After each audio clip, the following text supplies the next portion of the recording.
So as I wait for my lunch,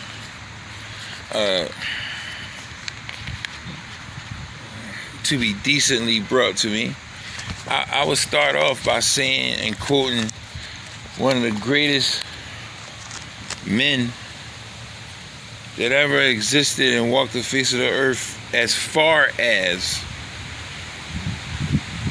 rights and human rights, and most importantly, African American rights. Right? In May 1865, now pay attention to these dates and see how far back we've been struggling. Right? In 1865, Frederick Douglass made a strong comment, and it turned into a quote because it was so powerful, but people didn't realize how powerful it was then, because it was like something really strange for a black man to be asking for or stating, you know what I mean? But that's why I messed with Frederick Douglass, because he was fearless. It was impossible for him to be a scary dude going around talking about black rights when somebody could walk up to you and pull you out your house and kill you in front of your whole family.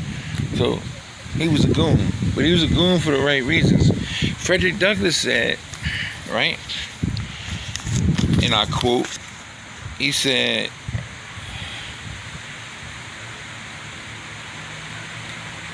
"Slavery is not abolished until the black man has the ballot." Now, excuse me, I'm so sorry. It sounded like he was rapping, but he wasn't. He said that slavery will not be abolished, meaning destroyed, separated, taken aback from, until the black man. He didn't say the white and the black, until the black man has the ballot. Voting was a very suppressive thing. And what I mean by suppressive is that, I'll just go to the facts for you so you understand. You know what I mean? All right, and once again, listen to the dates. The dates are very important, right? In 1964, the 24th Amendment was passed, and it stopped the polls and the people of the county to charge a tax to vote. Now, you say, man, I mean, so what? But no, see, listen, they're doing it right now in front of your faces. They're making it hard for a certain minority to vote. What is so important about the 25th Amendment? Because before the 25th Amendment, they were asking people to pay to vote. And they knew that the average African American is trying to put food on his table. It's trying to put clothes on their children's backs. It's trying to do all of these things, and how in the world can all of these things be possible if they have to pay? So in other words, they said stuff like, it was meant to be like this. Y'all have the right to vote, but we're gonna make it as hard as fucking possible for you not to vote. So bottom line is, we're gonna charge you, and we know we ain't even giving you no income. We're not even determining no income for you to feel safe, or for this topic to be important enough for you to do. But listen to what happened. The next year, 1965, the right to vote, the Voting Rights Act got passed. And what it did is it stopped people from, and it stopped countries, and it stopped states. Not countries, it stopped states and cities from being able to, 9 times out of 10, vote and have to pay to vote. And let's get this straight. Voting was a problem from, I hate getting my stuff wrong and playing around with it, because there's nothing to play around with. voting was a problematic from 1870. It didn't become law until 1964. It didn't become stat law until 1965 and peak, right? What happened in those years after that? A black man would come to vote. He would stand in line, and all around him there would be dogs, police, and full at the time riot gear for just something as peaceful as vote. Why was they there? They was there because they wanted to intimidate the people not to come out and vote. Because what was the dogs and the police and riot gear associated with? It was associated with black people getting the shit beat out of them. Everything they remembered, everything they did, it always had something to do with them getting the shit beat out of them. They walked down the street, friendly protesters. What's there? The dogs and the police in riot gear with clubs, oak wood clubs.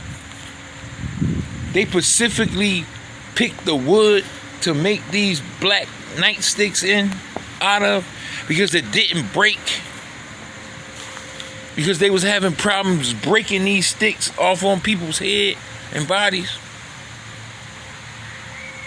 And y'all asking, why should I vote?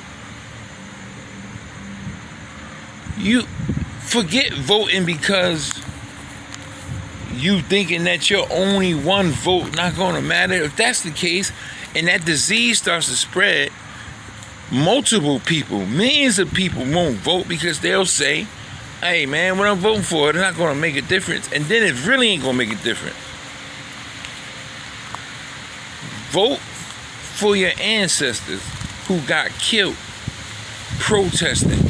Vote for your ancestors that had debilitating injuries, life-altering injuries for the right to vote. Vote because they fucking told you couldn't. And I'm not going to apologize for cussing because I'm angry, because if you don't vote for nothing else, vote because you are tired of the condition that black people live in. Vote because of that. I was told I'm a criminal, or was a criminal. My vote not going to count. It ain't going to matter. Matter of fact, I was even taught just in my lifetime that I couldn't vote because of it. And what is Donald Trump doing now? Donald Trump wants to have private security outside the polls, because he knows that if he allow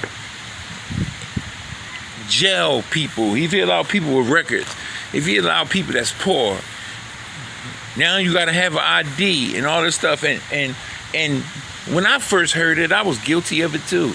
I started laughing. Who don't have an ID? But then I remembered when I went and got an ID that I lost, it costed about 2 days, 3 days worth of groceries. And some people can't afford to spend 2 days worth of groceries on an ID because they need that to feed their children. Some people are actually living from check to check. Some people really don't have any extra spare change. They're barely living, if you call it living now. All of these tactics are old tactics that Donald Trump is pulling out of the white supremacy hat to suppress poor people from voting. Because he understands that the poor people is what's going to make him lose, because they are tired of seeing a billionaire complain about giving them money that they need. This is off the topic, but I have to say it anyway. Do you know that other countries, even third world countries, has gotten triple, times the amount of aid and support from their government than we have? We have been suffering for this pandemic and for 9 months, and he has given us just $1,200, which basically equates to about $4.27 every day.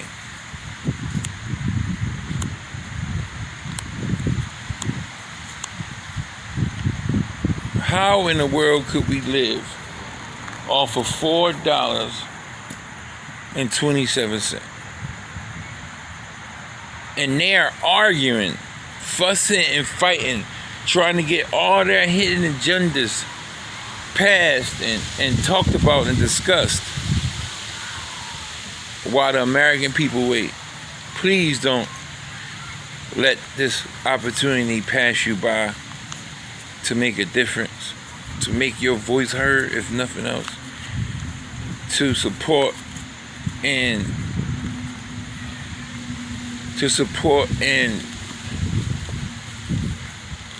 respect and honor our ancestors that went through the really hard labor of being able to vote.